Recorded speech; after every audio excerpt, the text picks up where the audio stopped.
In the quiet hills of 19th century Vermont, few families were as feared or as broken as the Mika. Emmeline Mika was a 40-year-old woman with a reputation that stretched far beyond her rural neighborhood. She lived with her husband, Horace, a struggling 45-year-old farmer, and their two children.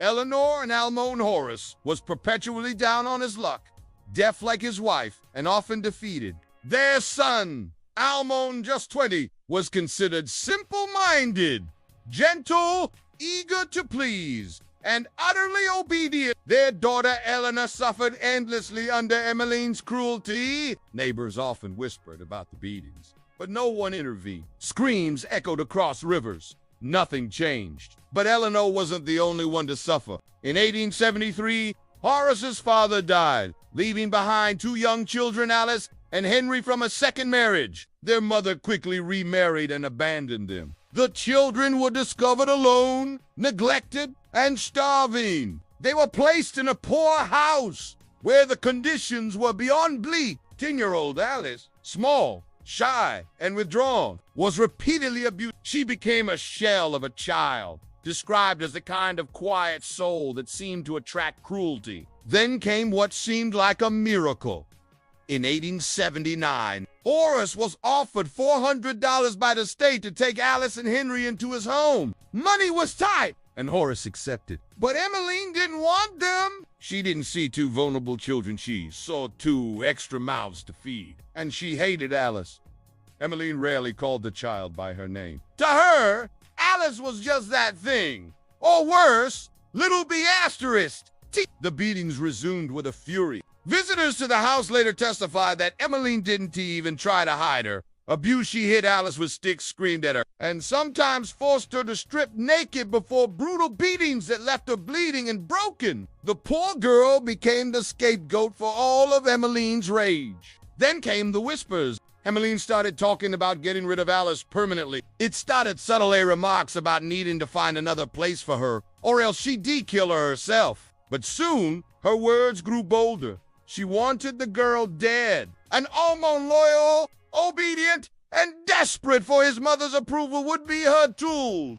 Emmeline sent Almon into the town of Waterbury to buy strychnine, a potent poison commonly used to kill rats. He paid 10 cents for a lethal dose. The plan was in motion. On April 23rd, Emmeline and Almon quietly woke Alice. They pulled a sack over her head and led her outside to a waiting carriage Almon had hired. They drove 4 miles into the woods near Stowe, Vermont. Emmeline carried Alice's favorite Muga Small, innocent gift from her mother. Inside it was sweetened water laced with poison. They forced Alice to drink. Moments later, she began convulsing. Strychnine acts fast. Alice screamed, her small body seizing in agony for nearly 20 minutes. Emmeline held her mouth shut, not to silence her suffering, but to stop her from spitting the poison out. Finally, the child went still. They buried her in a muddy thicket and left her there like trash. The next day, someone noticed Alice was missing. Sheriff Frank Atherton arrived at the Meeker home. Almon, weak under pressure, through tears, he confessed but took full responsibility, trying to shield his mother. Still, he led authorities to Alice's shallow grave. The state was outraged. Both Emmeline and Almon were charged with first-degree murder. At trial, Almon's defense argued his low intelligence made him an unwilling pawn, and the court agreed. His sentence was commuted to life in prison. But Emmeline, the jury had no mercy. She was sentenced to die. In prison, Emmeline unraveled. She threw violent fits, attacked guards, and even attempted to set fires, desperate to escape her fate. But time wore her down. By the final month, the rage gave way to resignation. She grew quiet, cold, ready. On March 30th, 1883, more than 3 years after Alice's death, 125 people gathered inside the Vermont State Prison in Windsor County. Emmeline's family did not come. Her husband and children refused to even claim her body. Her hanging was botched. She struggled for nearly 12 minutes before death finally came. She was the first woman ever executed by the state of Vermont.